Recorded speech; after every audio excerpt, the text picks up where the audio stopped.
Hi all, welcome to my channel. This is my first video. What I have for you today is an APA 8-ball match between myself and Joe.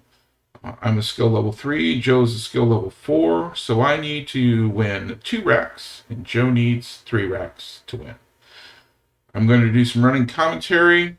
The angle for this video is not perfect. I will try and do better next time. Alright, so let's get started here.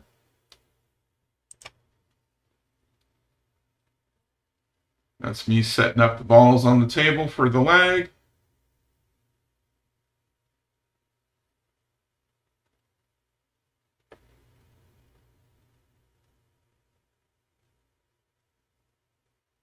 Okay.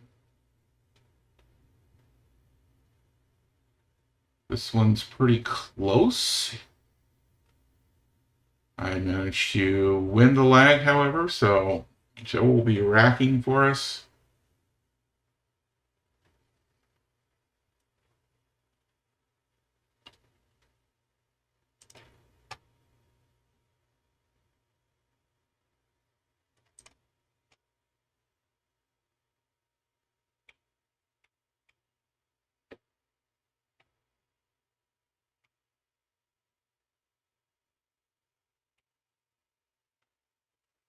Set up.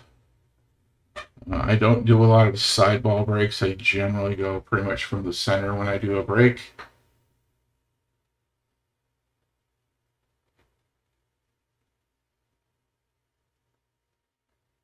Get one of each on this break to get started.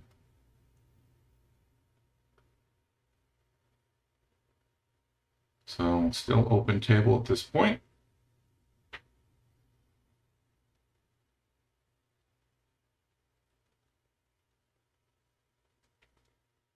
I've been doing a lot of work on trying to make sure that I am really looking over the table before I take my shot. This is something I've noticed about myself in the past. I used to run around and take shots without really examining the whole table. Again, skill level 3, kind of to be expected. I am doing my best to improve.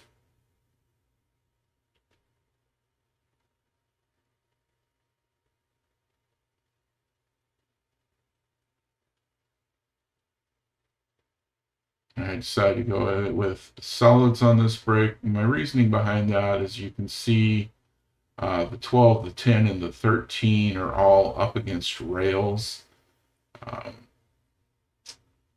See, that's the 14 down there on the rail on the right hand side, closest to the camera. The 10 is also really close to the rail, all the way up to the left. So, to me, the solids looks like the best choice. And that was a tight squeeze to get by there. Did not quite make that shot. Shows up to the table. Bumps the 10 out of the way. Moves it back.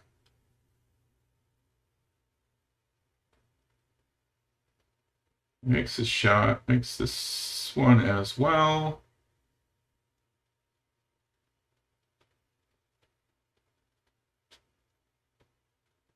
So now he's left with most of the balls that are on the rail, with the exception of the 11 that's up there. Misses this 14 ball. I'm back up to the table. Unfortunately, the best shot I can see for myself is the 4-1 combo at this point. I was kind of hoping for something else to start off with, but I managed that combo. Leave the 4 on the rail. Not happy about that, but I do have a lot of other stuff to shoot at.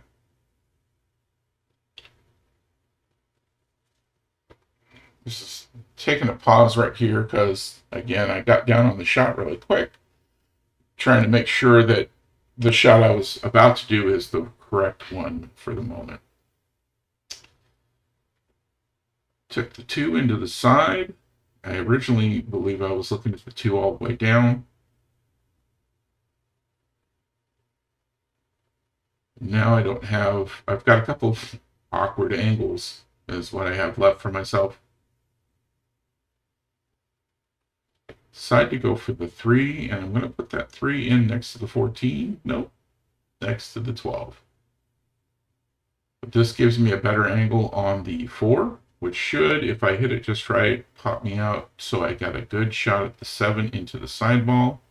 Hit that a little harder than I really should have.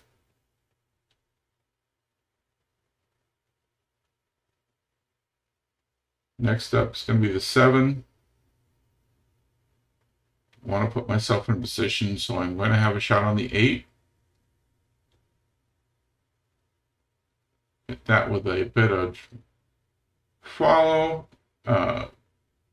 Basically counting on the 12 there to get it into the corner, which has me lined up for the 8 ball into the side.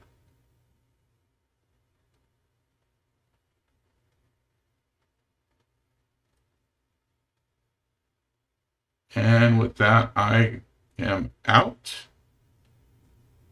on that rack. That is 1 inning. That is probably one of the best racks of 8 ball that I have done. Managing to get only 1 inning and win the rack.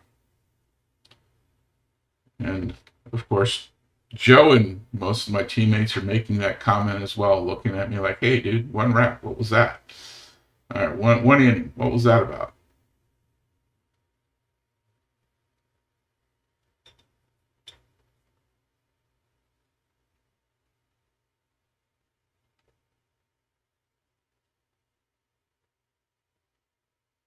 All right, and again, setting up, going for the straight on approach.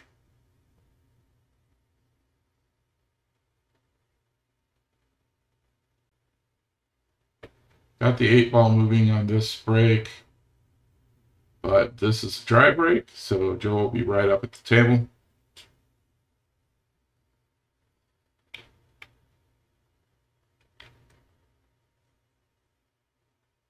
Joe's going to choose stripes this go around.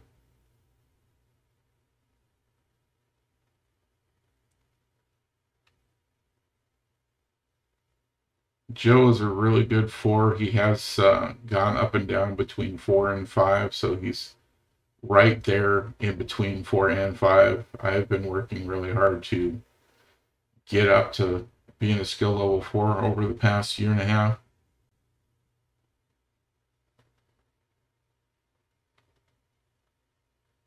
Decides to go for the side pocket shot here, makes it, and scratches. I'm headed back up to the table. It's going to be solids for me this time around.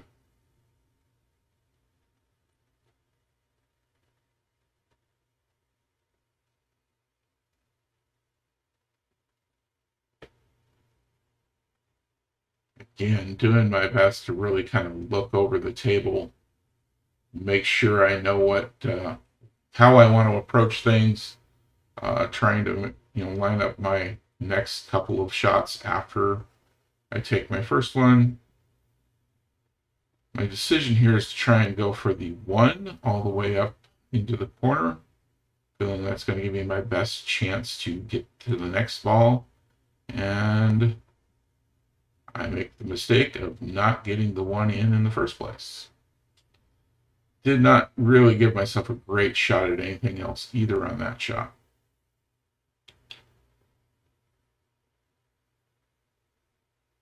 I think Joe rolled up a little bit off from where he really wanted to be. I think he wanted to be a little bit past that 11 ball there and go for the 9.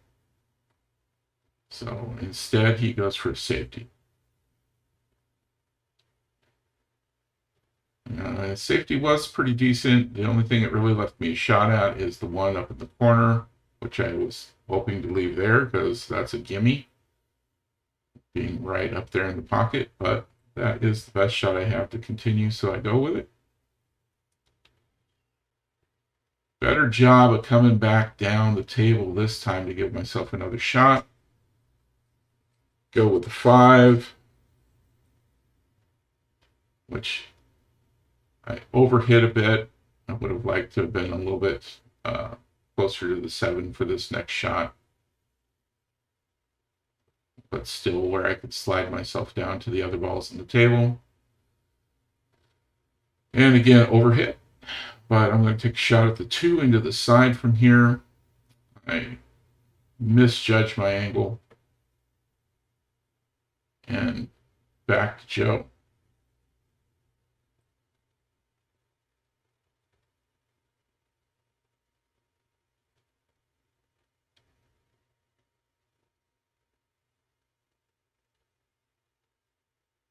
All right, this time out, Joe gets a 14. Again, not exactly what he wanted, but this is an easy enough shot for him on the 11. But he chooses to bank it. I would have gone for the cut and gone for that side pocket it was closest to. I'm a little bit better at cuts than bank shots, though, so that's my, right off the bat where my mind goes. Joe likes to do a lot of banking. Don't like my angles on anything down there near the 9 ball, so I'm going to go for the 2 and overcut it. Makes for a nice cluster of my balls down there next to that corner pocket.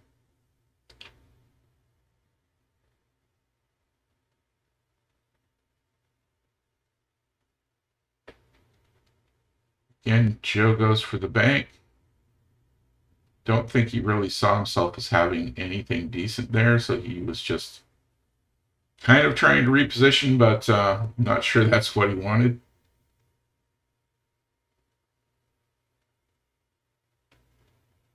And I actually was attempting to get that 3 into that corner. Amazingly, it did go, giving me a good chance to start making some progress on my cluster, and I messed it up by not getting the 4 ball in. That's my frustration as I walk away.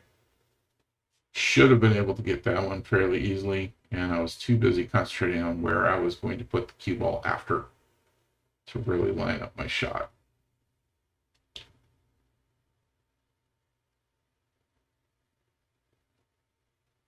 Once again, Joe takes a bank that I wouldn't have gone for. I would have cut that into the corner pocket.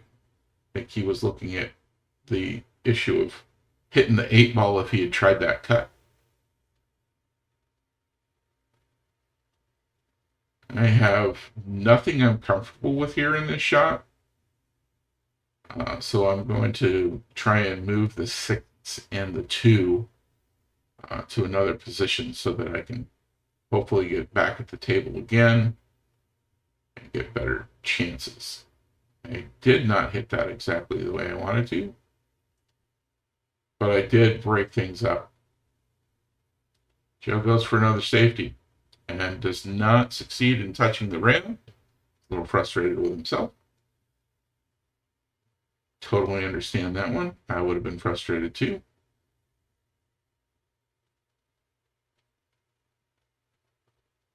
I'm going to go for the 4. Hopefully bounce out and get on the 6 or the 2 from here. A little bit harder than I wanted to for the 2. A bit of an awkward angle, which is going to mean that I don't have good control of the cue ball. And I scratched it. Puts Joe back at the table again. He's got 3 balls that are in really quite good position for a run out.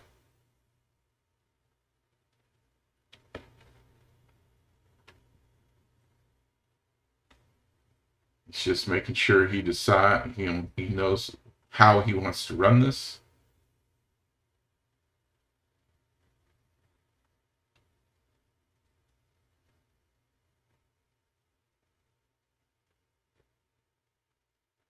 Joe is getting pretty good at visualizing how he wants his run to go.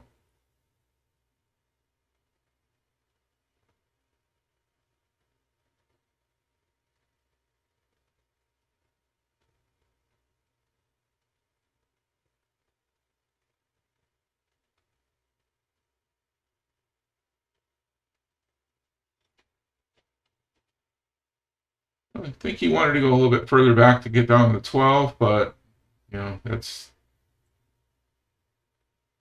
would have been a little bit easier for him to get what he wanted, but this is working out for him just fine. Kind of a risky shot doing that thin of a cut because you don't have a lot of cue ball control when you cut them that thin. But he does have a shot on the 8 now.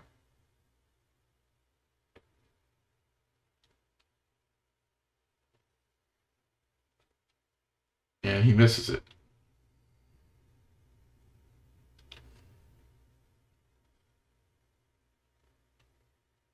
At this point, if I can successfully put away the 6 and the 2, I'll have a shot on the 8 where it's resting in the pocket area pretty good.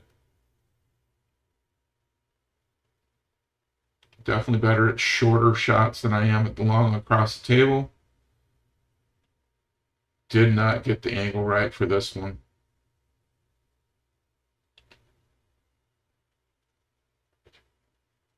And Joe manages to put that away, making it my turn to rack up.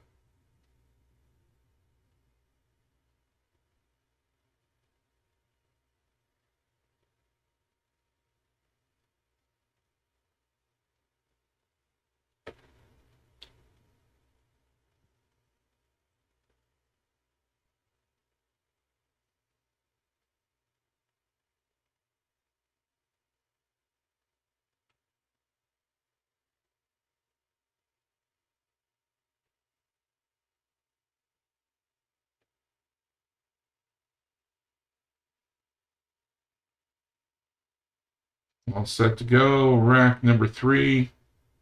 Joe breaking.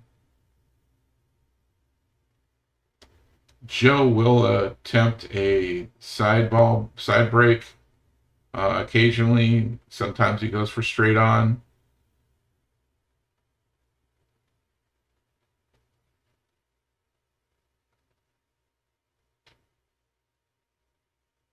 Taking a good look at this. Changes his mind to go for the side break.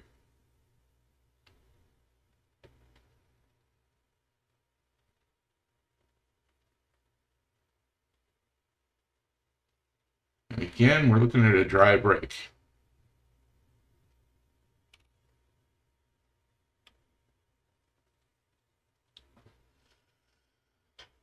Don't have a lot of choices with this rack. The way things are spread out and the where the cue ball is, about the only thing I have in my, for a good shot here is this 15. Decided to take it. Not where I wanted to wind up. I wanted to wind up a little bit further up table to give myself a shot at either the 10 or the 11. But sometimes you just got to take what you get. Just went for a legal shot there and not really attempting to make either of those balls, but Joe goes for the 6. Does not make it. I still don't have any real great shots. Looks like the 9 would go from here. I don't even see that apparently, and get down on the 13. Manage to put it into the side.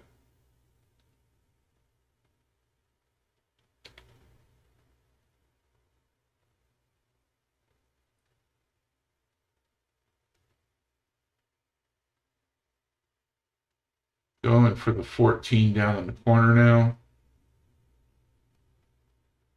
Rattle that in the pocket, comes back out.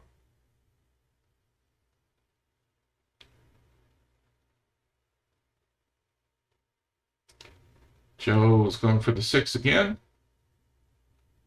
Misses it again. Not really sure that's where he wanted to wind up with the cue ball either. Don't think he really thought that shot through before taking it.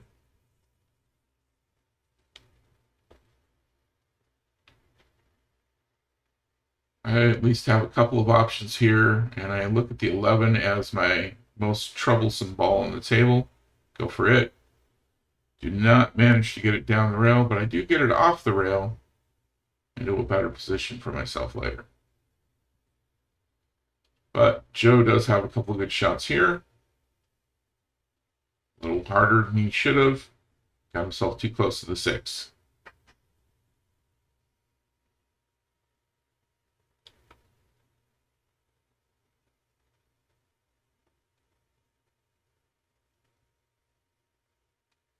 And Joe goes for safety here. Just trying to get a legal hit. Didn't really get himself safe anywhere. I missed the side pocket shot with the 9.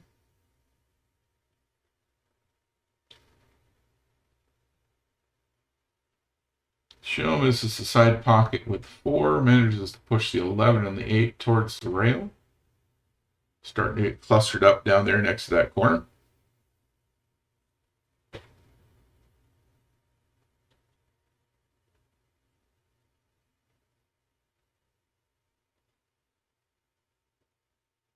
Unfortunately, I can't see that pocket on the camera, but I did make that shot.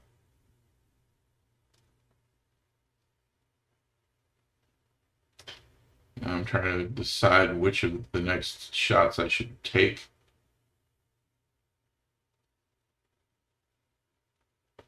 My instinct right here is to go for the 10 into the side. And I make it. Again, one of those shots where you don't have great cue ball control. I nearly scratch on this.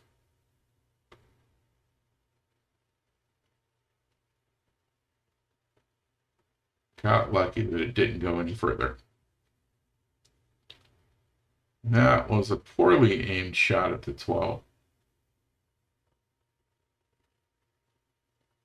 Joe's balls have gotten very clustered up now. Takes a shot at the 3. Not sure what he was really going for there, but managed to get the 8 ball right close to the pocket now.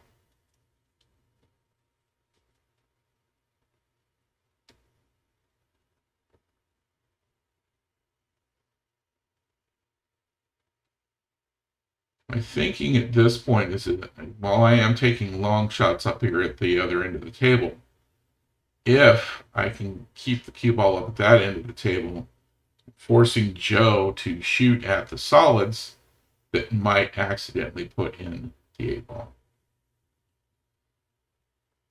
He gets his defensive shot that he was looking for. At this point, I really should move that 11 out of there. That would be my best move. For whatever reason, I don't see that. And I go for the 12, of all things.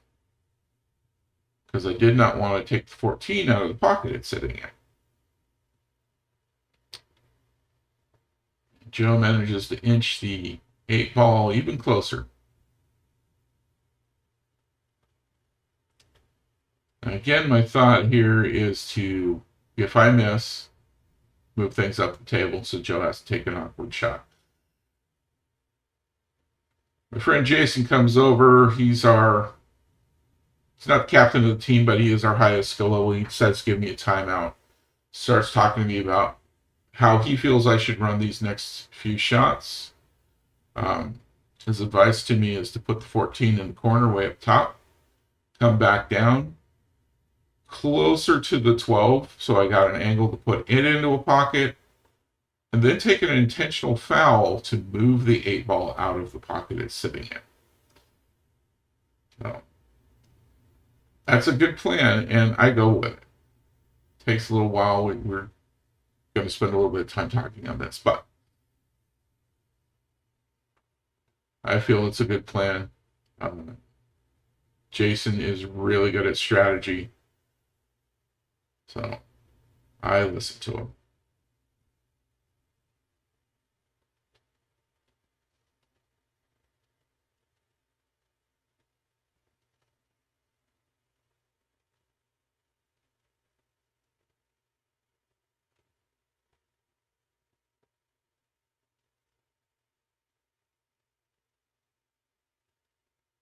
So while you can't hear the sound of the match right now, this is a very loud bar that we play in. Karaoke is going on right now.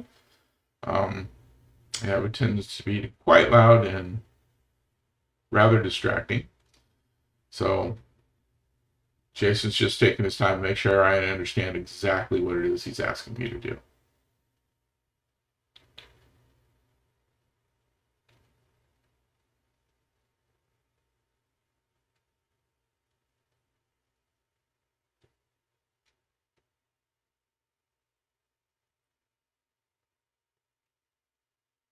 Down on it, take my shot at the 14, and right into the 12, right over next to the 11. Really not what we were planning on here. So I do the best I can with what I've got and decide that the time to take that intentional foul is now. Not going to try and put the 12 anywhere. Just take that 8 out of the pocket.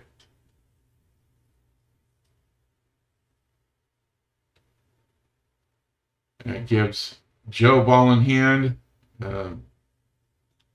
He's got quite the cluster to work with here.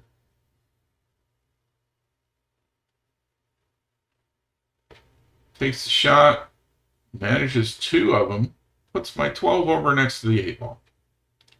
Did not get any of his other balls out of that situation they ran up against the rail there, though. And my 11 is still in the middle of it all as well. Now he's got everything cleared up. So I've got a shot on the 11. Not 100% comfortable with where my 12 ball is up against the 8. My idea here is to get down to the bottom rail and in behind where I can get a good shot at it. I don't manage that. I do manage to put myself in a position where I can move the 12 away from the 8 ball, though. Am I going to get where I want?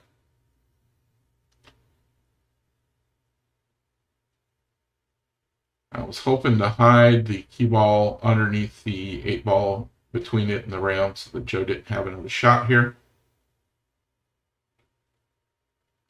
Did not manage that.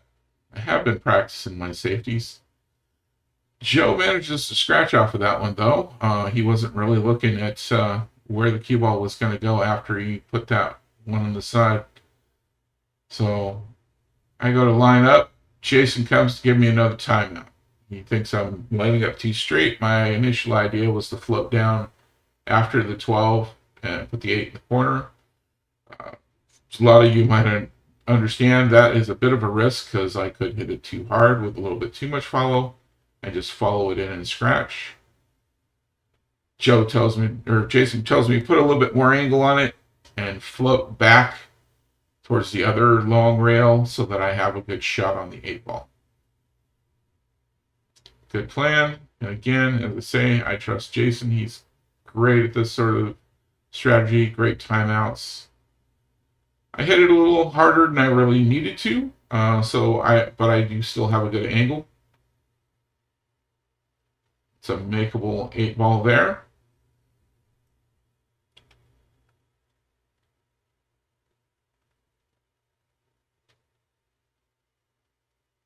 And I do it. End of the match. That worked out. Thanks everybody for watching.